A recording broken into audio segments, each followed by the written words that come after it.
We are in the month of October in the year 2025, which happens, October is Spirit of Prophecy month, and well, October is Halloween, and nothing goes together more than Ellen White, witchcraft, Spirit of Prophecy, and Halloween. I'm going to read to you an account here of Ellen White's Green Cord Dream in a modern book. It can be found in older books, but I'm going to pick this modern one for you. Look with me here. Here it is from 2012 Pacific Press, where it says Ellen White was given a mystical experience. And Ellen White describes it then. Just then the door opened in her mystical experience, and a personage of beautiful form and countenance entered. Well, she met that person. But when she left and she supposedly met Jesus, this spirit being, her spirit guide here, handed her a green cord coiled up. And he told her to place this against her heart, stretch it across her heart when she wanted to see Jesus. And then he told her, and be careful not to let it get coiled up or knotted, because it'll be difficult to straighten. He was worried about knots.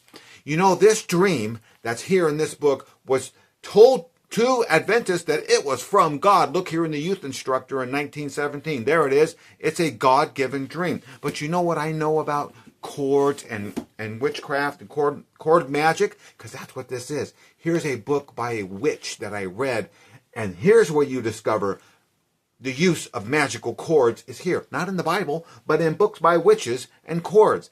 And you know what else I discovered? Who else uses cord magic? Look here. It's in the Quran. It's in Surah 113. And you know what? The same instructions that were given to Ellen by her spirit guide are the same instructions given by the spirit guide to Muhammad, saying, don't let the cord get knots in it. Who else has cords and cord magic? Here, the Brothers Grimm in this fairy tale from the late 1800s called The Six Swans, when we have someone being led through the forest by a magical cord.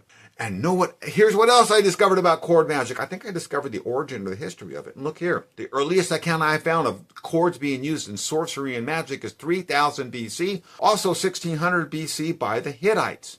Well, you know what? God doesn't like the use of sorcery, mediums, etc. Because this is what he says in Deuteronomy 18:10 through 12. And look with me here. God says, let there not be found among you any sorcerers or mediums, for whoever does any of this is an abomination to God.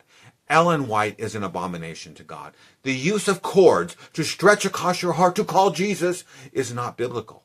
But it is in cord magic, and it is in this book. And look, I got a cord here. I asked a witch to make me. Doesn't it look a lot like this one? I think they use the same witch.